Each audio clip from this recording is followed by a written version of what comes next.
Hello students, welcome again. Last lecture के अंदर हम लोगों ने मेल रिप्रोडक्टिव स्ट्रक्चर के सेक्शन को कट किया था और इंटरनल स्ट्रक्चर देखा था एंथर का। और एंथर के इंटरनल स्ट्रक्चर में हमने देखा था 4 लेयर्स थे। कौन कौन से लेयर थे? जो सबसे आउटर मोस्ट लेयर था उसे हम क्या बोल रहे थे? उसे हम बोल रहे थे एपिडर्मिस। फिर एपिडर्मिस के बाद कौन सा लेयर प्रेजेंट था? एपिडर्मिस के बाद था endothecium, then middle layer and fourth one is tapetum, जिसके बारे में हमने पढ़ा था कि जो टैप्टम है वो सिक्रीट करता है, फॉर्म करता है sporopollenin, pollenkitt, Ubisch body, compatible protein and indole acidic acid, और एक्साइन के फॉर्मेशन में भी क्या करता है? हेल्प करता है। ठीक है ना। तो ये सारे फंक्शंस को हम लोगों ने डील किया था। हमने स्पोरोपोलिन, यूबिश बॉडी, कंपेटाइबल प्रोटीन, इन सब के भी फंक्शंस को डिस्कस करा था। आज के लेक्चर में हम लोग स्टार्ट करेंगे हमारा फ्लावरिंग प्लांट का पहला event, that is microsporogenesis. Microsporogenesis नाम से ही क्लियर होगा, माइक्रोस्पोर का फॉर्मेशन। माइक्रोस्पोर और जेनेसिस मीन सिंथेसिस, यानी what is microsporogenesis? Formation of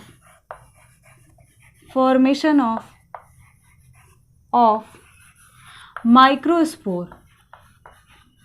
और माइक्रोस्पोर हम किसके लिए वर्ड यूज करते हैं? जिम्नोस्पर्म के लिए, बट यहाँ हम पढ़ रहे हैं फ्लावरिंग प्लांट, तो यहाँ हम क्या यूज करेंगे? Pollen grain. ठीक है ना। तो फॉर्मेशन ऑफ माइक्रोस्पोर और पॉलन ग्रेन from microspore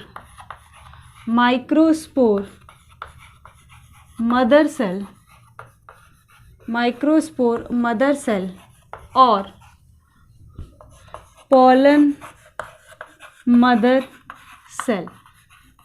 ठीक है। इसी इवेंट को हम क्या बोलते हैं? माइक्रोस्पोरोजेनेसिस। इसमें होगा क्या? सिंस हम फ्लावरिंग प्लांट यानी एंजियोस्पर्म की बात कर रहे हैं, तो हम यहाँ मान के चलेंगे पॉलन मदर सेल। ठीक है ना। सो यहाँ हम शॉर्ट में लिखेंगे PMC यानी पॉलन मदर सेल। ये कैसा होता है? ये होता है डिप्लॉयड, यानी इसकी प्लॉयडी है, ये डिप्लॉयड है। क्लियर। अब पॉलन मदर सेल के अंदर होता है मियोसिस। क्या होता है? मियोसिस। और हम जानते हैं जो मियोसिस है ये क्या है? ये रिडक्शनल डिवीजन है, यानी जो क्रोमोसोम का नंबर है वो क्या हो जाएगा? हाफ हो जाएगा। ठीक है। तो पॉलन मदर सेल के अंदर क्या हो रहा है? मियोसिस हो रहा है, और मियोसिस से क्या बन रहा है? Microspore tetrad.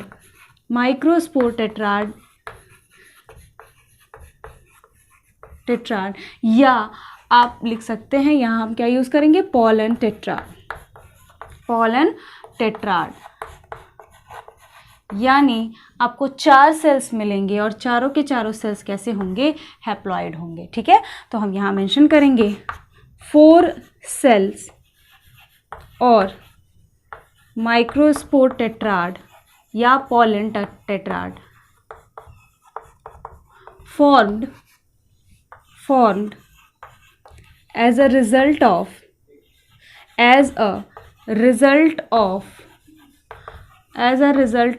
meiosis and attached to each other। एक दूसरे से ये अटैच्ड होंगे। अभी ये जो 4 सेल फॉर्म हो रहे हैं वो एक दूसरे से क्या होंगे? अटैच्ड होंगे बाय अ कैलोज लेयर। कौन से लेयर से अटैच्ड होंगे? कैलोज लेयर से। बहुत ही इंपॉर्टेंट है, याद रखिएगा इसको। लास्ट लेक्चर के अंदर मैंने बताया था इन्हीं लेयर को डाइजेस्ट करता है एक एंजाइम जो टैप्टम सिक्रीट करता है। कौन सा एंजाइम? कैलेज एंजाइम। ठीक है। कैलेज एंजाइम इसी कैलोज लेयर को डिसॉल्व करेगा, जिससे माइक्रोस्पोर टेट्राड या पॉलन टेट्राड जो 4 सेल्स है वो क्या होंगे? अलग अलग होंगे, सेपरेट होंगे, और उसके बाद फिर क्या होगा? उसका ट्रांसफर होगा। क्लियर। सो माइक्रोस्पोरोजेनेसिस में क्या हो रहा है? फॉर्मेशन हो रहा है माइक्रोस्पोर का, या आप बोल सकते हो पॉलन ग्रेन का। किससे? माइक्रोस्पोर मदर सेल और पॉलन मदर सेल। और ये कैसे होता है? तो जो पॉलन मदर सेल है उसमें मियोसिस होता है और मियोसिस से आपका पॉलन टेट्राड बनेगा और ये चारों के चारों सेल्स हैप्लॉइड होंगे और एक दूसरे से अटैच्ड होंगे। किससे? कैलोज लेयर से। क्लियर बात? अब ये जो चारों सेल्स हैं ये अलग अलग प्लांट्स में इनका अरेंजमेंट अलग अलग देखने को मिलता है। यानी जो माइक्रोस्पोर टेट्राड है इनका अरेंजमेंट मोनोकॉट्स में अलग होता है, डायकॉट्स में अलग होता है। तो कुछ माइक्रोस्पोर टेट्राड के अरेंजमेंट को हम देखते हैं with the help of diagram. तो आप पहले इसको नोट डाउन कर लीजिए, फिर हम उसके माइक्रोस्पोर टेट्राड के अरेंजमेंट को देखते हैं। सो स्टूडेंट्स, अब हम देखते हैं माइक्रोस्पोर टेट्राड का अरेंजमेंट। जो माइक्रोस्पोर होता है, microspore tetrad, microspore tetrad in general, microspore tetrad का जो अरेंजमेंट है जो हमें देखने को मिलता है, सबसे पहला जो अरेंजमेंट है वो है टेट्राहेड्रल। टेट्राहेड्रल,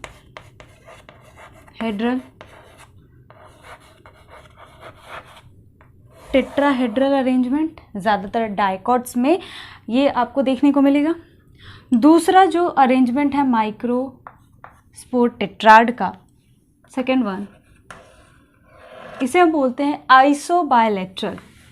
तो सेकेंड अरेंजमेंट है आइसोबायलैटरल। ये हमें देखने को मिलेगा मोनोकॉट्स के अंदर। तीसरा जो अरेंजमेंट है ये है डेक्सेट।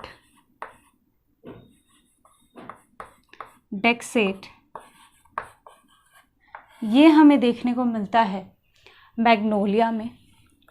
चौथा, fourth one is T shaped. ये हमें देखने को मिलता है एरिस्टोलोकिया में। एंड लास्ट जो अरेंजमेंट है that is linear.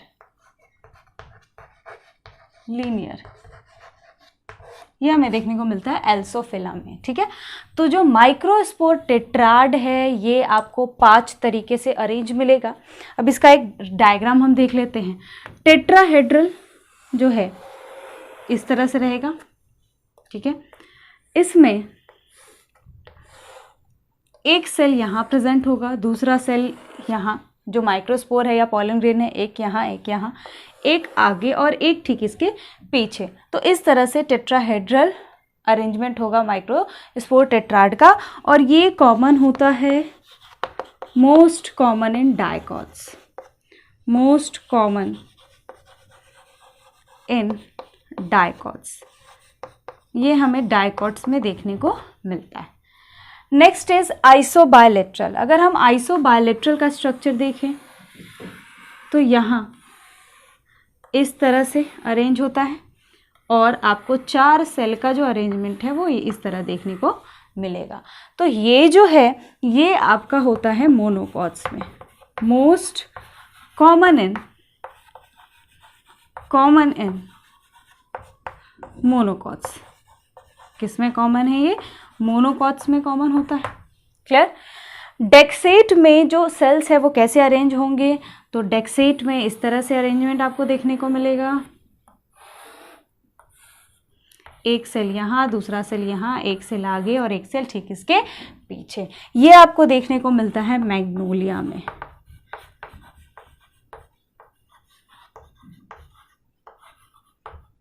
Clear? And T shaped में क्या होगा? इस तरह से सेल्स अरेंज होंगी।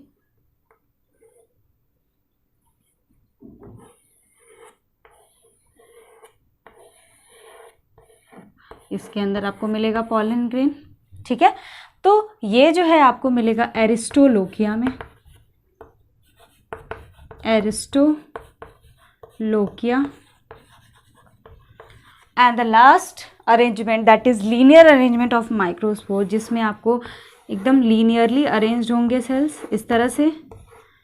और ये जो है ये आपको मिलेगा एल्सोफिला में, एल्सोफिला में।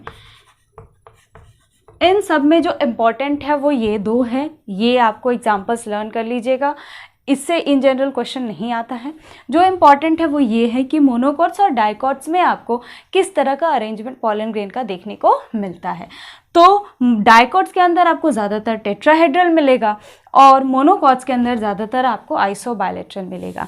ये जो अरेंजमेंट है माइक्रोस्पोर टेट्राड का, या बोल सकते हो पॉलन टेट्राड का, इस तरह से ये अरेंजमेंट डिपेंड करता है कि किस तरह का साइटोकाइनेसिस हो रहा है।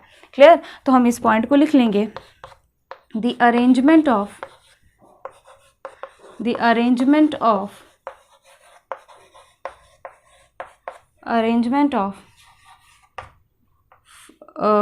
pollen grain या और microspore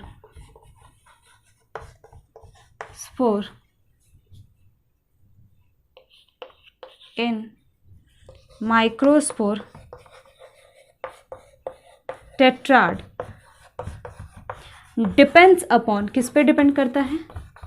depends upon the cytokinesis occur, यानी जो साइटोप्लाज्म का डिवीजन हो रहा है, जैसे हमने पढ़ा ना पॉलन मदर सेल से क्या बन रहा है आपका पॉलन ग्रेन। ये जो अरेंजमेंट है ये कब मिलेगा आपको? जब पॉलन मदर सेल के अंदर मियोसिस हो रहा है। तो मियोसिस जब होगा तो क्या होगा? डिवीजन्स हो रहे हैं। मियोसिस क्या है? एक तरह का टाइप ऑफ डिवीजन।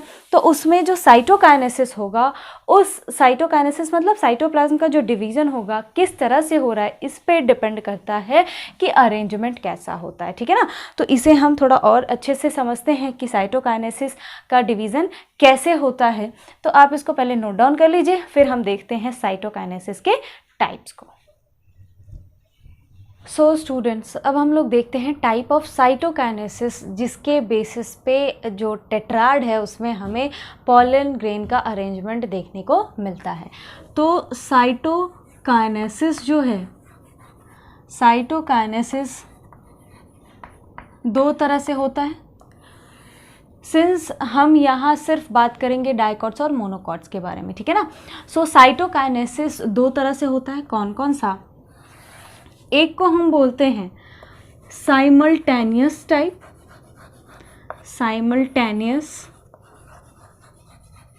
टाइप, और दूसरा जो टाइप है साइटोकाइनेसिस का उसे हम बोलते हैं successive type. Second one is successive type. Clear? दो तरह का अरेंजमेंट हमें देखने को मिल रहा है। जो दो तरह का अरेंजमेंट हमने अभी पढ़ा थोड़ी देर पहले, डाइकॉट्स में हमें टेट्राहेड्रल और मोनोकॉट्स में हमें कौन सा देखने को मिल रहा है? आइसोबायलेट्रल। तो ऐसा क्यों हो रहा है? क्योंकि जो साइटोकाइनेसिस है दो अलग अलग तरह से होता है। एक में डाइकॉट्स में कैसा होता है? साइमल्टेनियस टाइप, और मोनोकॉट्स में कैसा होता है? Successive type. यहाँ हम लिख देंगे एग्जाम्पल, ये किस में होता है? ये होता है इन डाइकॉट्स में होता है। इसी कारण जो टेट्राड है इसमें वो कैसा होता है? It is tetrahedral.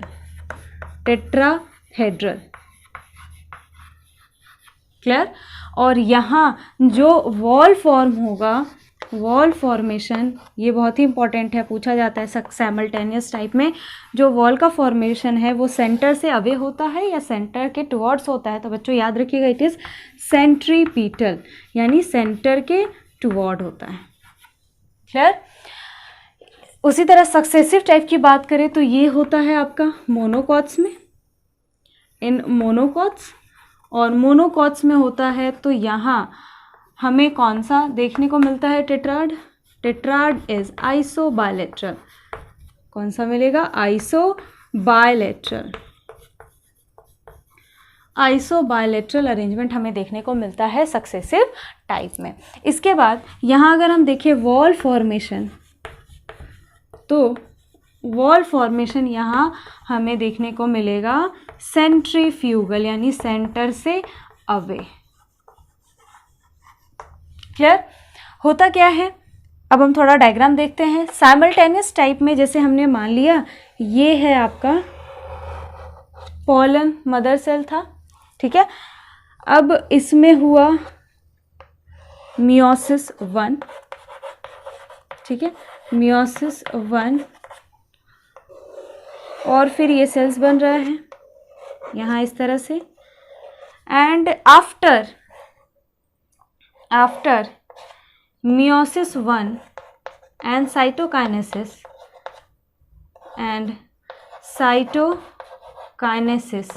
हमें जो स्ट्रक्चर है वो कैसा देखने को मिलेगा, इस तरह से।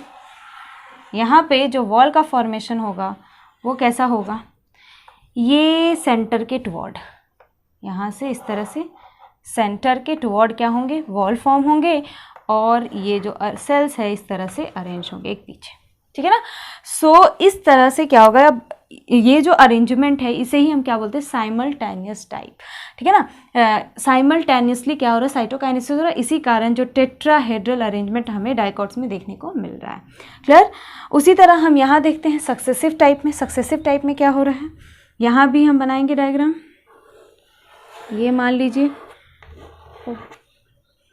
इसमें फिर होगा मियोसिस 1,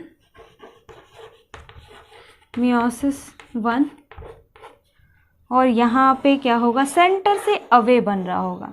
कैसा बन रहा होगा, सेंटर से अवे, इस तरह से, ठीक है ना, सेल्स। एंड फाइनली अगेन यहाँ भी क्या होगा, मियोसिस 2 एंड साइटोकाइनेसिस, ठीक है ना, मियोसिस 2 एंड साइटोकाइनेसिस। तो फाइनली जो स्ट्रक्चर होगा इस तरह से, यहाँ सेंटर से अवे बन रहा है तो ये अवे ही बनेगा। ये जो सेल्स है ये चारों इस तरह से अरेंज होंगे।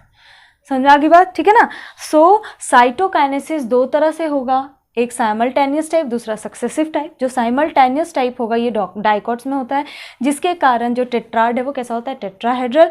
वॉल का फॉर्मेशन आपको यही याद रखना है कि जो वॉल फॉर्म हो रहा है वो सेंटर के टुवर्ड्स होगा, और सक्सेसिव टाइप में क्या होगा, सेंटर से अवे होगा, यानी सेंट्रीफ्यूगली वॉल क्या हो रहा है, फॉर्म हो रहा है। क्लियर।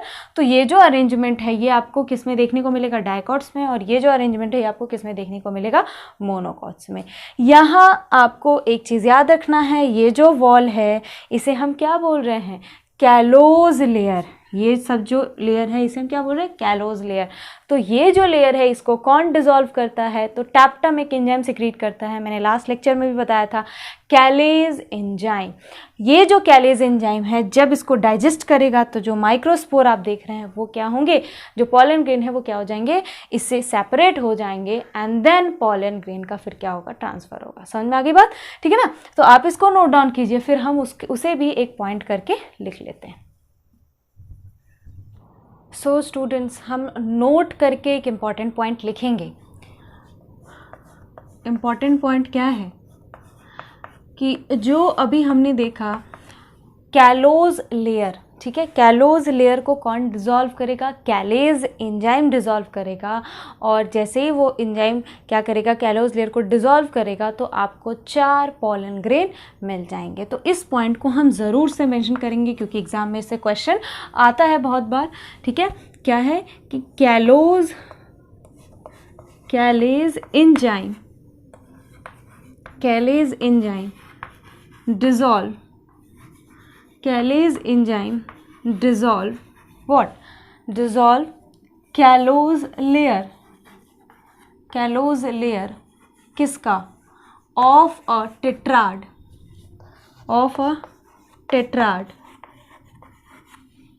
टू सेपरेट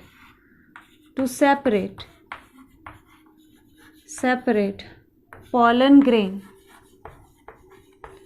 grain किससे, फ्रॉम pollen tetrad से क्या कर रहा है, pollen grain को सेपरेट कर रहा है। तो which further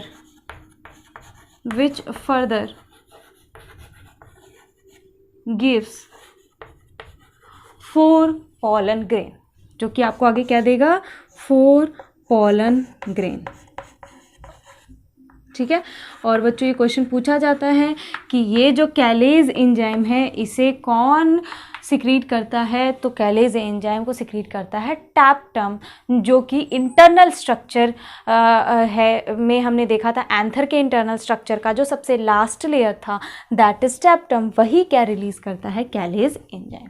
क्लियर? तो आप इसको नोट कर लीजिए। फिर अब हम देखते हैं स्ट्रक्चर पॉलन ग्रेन का। सो स्टूडेंट्स, अब पॉलन ग्रेन का फॉर्मेशन हो चुका है, तो अब हम पॉलन ग्रेन के स्ट्रक्चर को देखते हैं।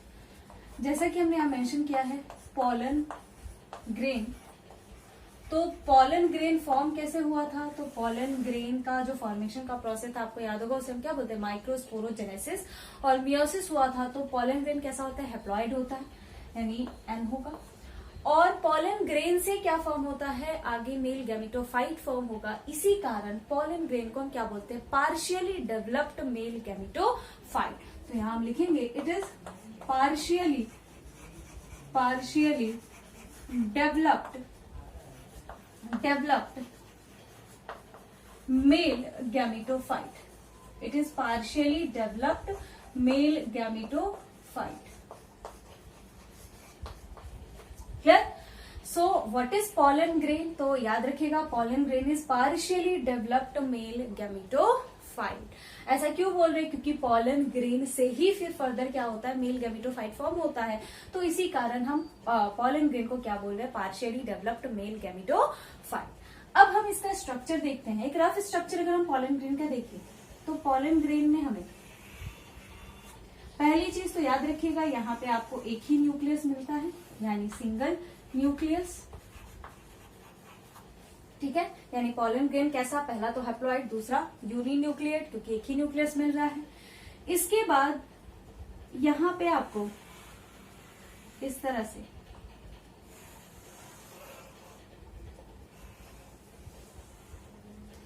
ये वाला जो आउटर लेयर आप देख रहे हैं इसे हम बोलते हैं एक्साइन, और इनर लेयर को हम बोलते हैं इंटाइन। क्लियर? दो लेयर आपको मिल रहा है, एक्साइन आउटर लेयर है पॉलन ग्रेन का, और इंटाइन इनर लेयर है किसका, पॉलन ग्रेन का। यहाँ पे आपको एक न्यूक्लियस दिख रहा है। ठीक है, अब एक्साइन, ये जो आउटर लेयर आप देख रहे हैं, जहां जहां जिस जिस पोर्शन पे एक्साइन क्या होगा, मिसिंग होगा, इस पोर्शन को हम बोलते हैं जर्म पोर। याद रखिएगा, पार्ट ऑफ पॉलन ग्रेन जहां पे एक्साइन मिसिंग होता है उसे हम क्या बोलते हैं, जर्म पोर। और एक्साइन और इंटाइन, इन दोनों को एक साथ हम क्या बोलते हैं, इन दोनों को एक साथ हम बोलते हैं स्पोरोडर्म। ठीक है, तो अगर हम पॉलन ग्रेन के वॉल लेयर्स की बात करें, तो पॉलन ग्रेन का जो वॉल लेयर है, ये जो है आउटर लेयर को हम क्या बोल रहे हैं, एक्साइन। एक्साइन क्या है, आउटर लेयर है, और इनर लेयर क्या है, intine. Intine is inner layer.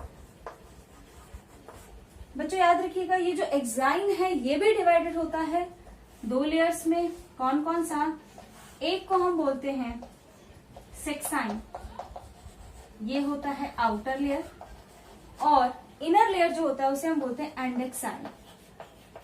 एंडेक्साइन ये क्या होता है, इनर लेयर ऑफ एक्साइन। ये जो सेक्साइन है इसे हम और क्या बोलते हैं, ईटेक्साइन। और ये जो है, ये सेक्साइन भी फर्दर डिवाइडेड होता है तीन लेयर्स के अंदर। यहां लिख रहे हैं हम लोग, सेक्साइन जो है ये डिवाइडेड होता है तीन लेयर्स के अंदर। कौन कौन सा, जो सबसे पहला लेयर होता है आउटर लेयर, उसे हम बोलते हैं टेक्टम, ये आउटर लेयर है।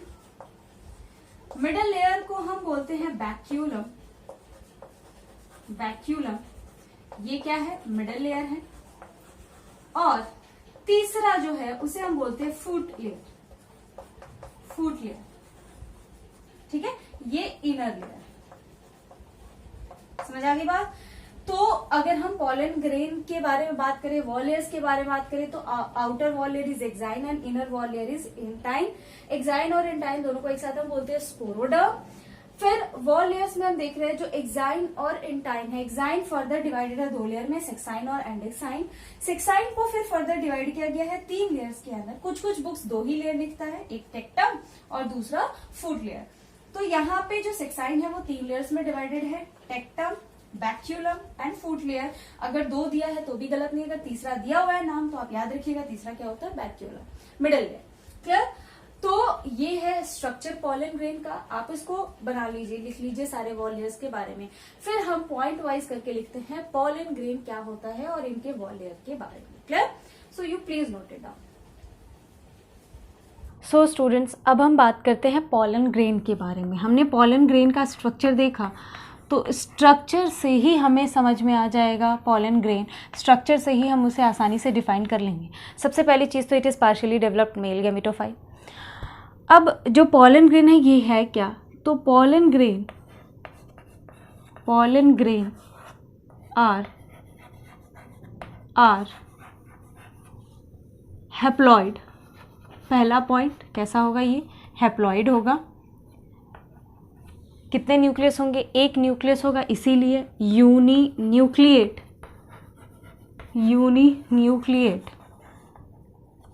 डस्ट लाइक होता है ये, डस्ट लाइक। येलो कलर का होता है, येलोइश।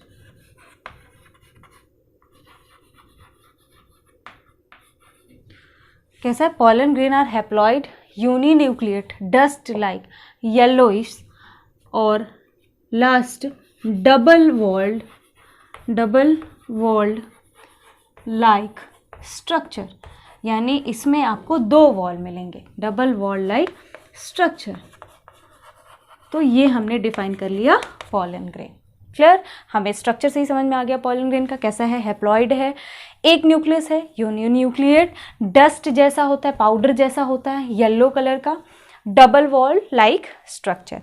डबल वॉल में जो सबसे पहला था दैट इज एक्साइन। ठीक है, एक्साइन, इसके बारे में भी हम जानते हैं। फर्स्ट इंपॉर्टेंट चीज आउटर वॉल लेयर है, आउटर वॉल लेयर बना किसका होता है, याद रखिएगा, मेड ऑफ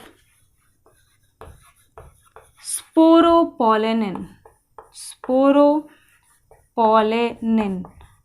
और इसके बड़े फ़ायदे हैं। जो स्पोरोपोलेनिन है हमने पढ़ा था कि ये high low temperature, acidic alkaline condition, किसी तरह का कोई एंजाइम इसको डाइजेस्ट नहीं कर सकता है। तो अगर ये इससे एक्साइन बना है तो पॉलन ग्रेन बहुत ही क्या है, सेफ है। पॉलन ग्रेन को प्रोटेक्शन प्रोवाइड कर रहा है कौन, स्पोरोपोलेनिन। क्लियर? उसके बाद एक्साइन के बाद, एक्साइन में हमने एक पार्ट देखा था जर्म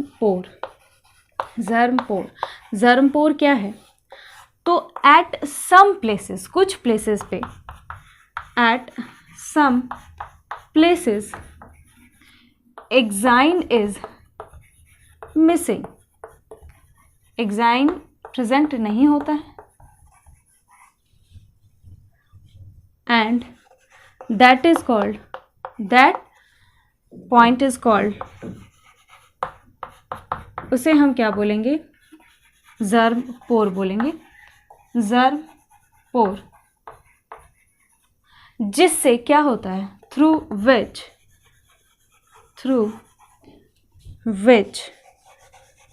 पॉलन ट्यूब, आगे देखेंगे पॉलन ट्यूब फॉर्म होता है, तो पॉलन ट्यूब इसी जर्म पोर से क्या होता है, बाहर आता है जर्मिनेशन के बाद, through which pollen tube comes out after germination.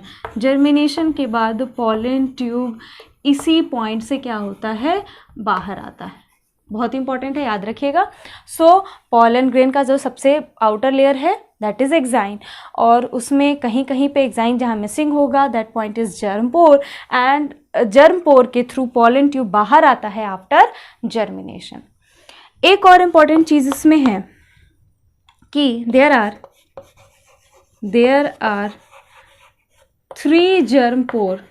हमने अभी जो बनाया था उसमें 3 जर्म पोर आपको दिखा था, 3 जर्म पोर इन डाइकॉट्स। डाइकॉट्स में आपको 3 जर्म पोर मिलेगा। इसी कारण से हम बोलेंगे tricolpate, but single germinal furrow in monocots. Monocots में क्या होगा? Single germinal furrow in monocots. Clear? तो this is all about exine. दूसरा लेयर पोलन ग्रेन का कौन सा है? Inner layer, that is intine. Intine जो है ये किसका बना होता है? तो याद रखिएगा, it is made of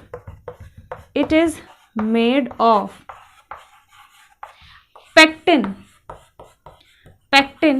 plus cellulose.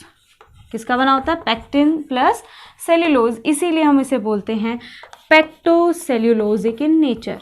पेक्टोसेल्यूलोजिक in nature. समझ आ गई बात?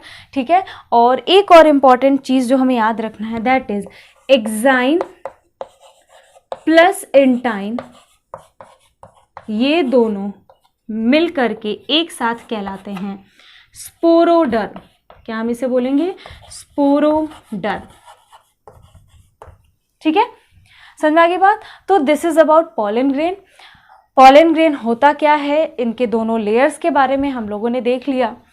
अब हम कुछ नोट पॉइंट करके लिखेंगे रिलेटेड टू पोलन ग्रेन, जो कि नीट में हर एक पॉइंट से क्वेश्चन आया हुआ है। ठीक है ना? तो आप इसको नोट डाउन कर लीजिए, फिर हम उन नोट्स पॉइंट को एक बार रीड कर लेते हैं। So students, next important point जो कि हमें पोलन ग्रेन के बारे में जानना है, जिसमें हर एक नोट पॉइंट से क्वेश्चन आया हुआ है। सबसे पहला इंपॉर्टेंट पॉइंट, पॉलिनोलॉजी तो समझ में आ ही रहा होगा, किसे हम बोलते हैं? Study of pollen grain. Pollen grain के स्टडी को हम क्या बोलते हैं? Palynology. It is study of pollen grain. Next important point ये है कि pollen grain are rich in nutrient. Pollen grain में न्यूट्रिएंट बहुत ज़्यादा अमाउंट में प्रेजेंट होता है। वेस्टर्न कंट्रीज में they are available as tablets and syrup in the form of bee pollen. यानी वेस्टर्न कंट्रीज में इसका यूज़ हम लोग एज अ टैबलेट सिरप करते हैं इन the form of bee pollen. Clear? ये कहाँ होता है? वेस्टर्न कंट्री में होता है। ऐसा क्यों होता है? क्योंकि पोलन ग्रेन में न्यूट्रिएंट आपको अच्छे अमाउंट में मिलता है। फिर नेक्स्ट हम क्या देख रहे हैं? Pollen grain also act as allergens and causes respiratory problem. Pollen grain के कारण बहुत सारे एलर्जिक रिएक्शंस भी होते हैं, जिससे बहुत सारे रिस्पिरेटरी प्रॉब्लम्स होते हैं, like the fever, bronchitis, asthma etcetera. ये भी इंपॉर्टेंट पॉइंट है, आपको याद रखना है कि इसके फायदे हैं तो कुछ नुकसान भी हैं। इसके बाद next an important point is कि viability of pollen grain. Viability कहने का मतलब जो पोलन ग्रेन है फॉर्म होने के बाद, रिलीज होने के बाद एंथर से कितने देर तक अवेलेबल रह सकता है नेचुरली।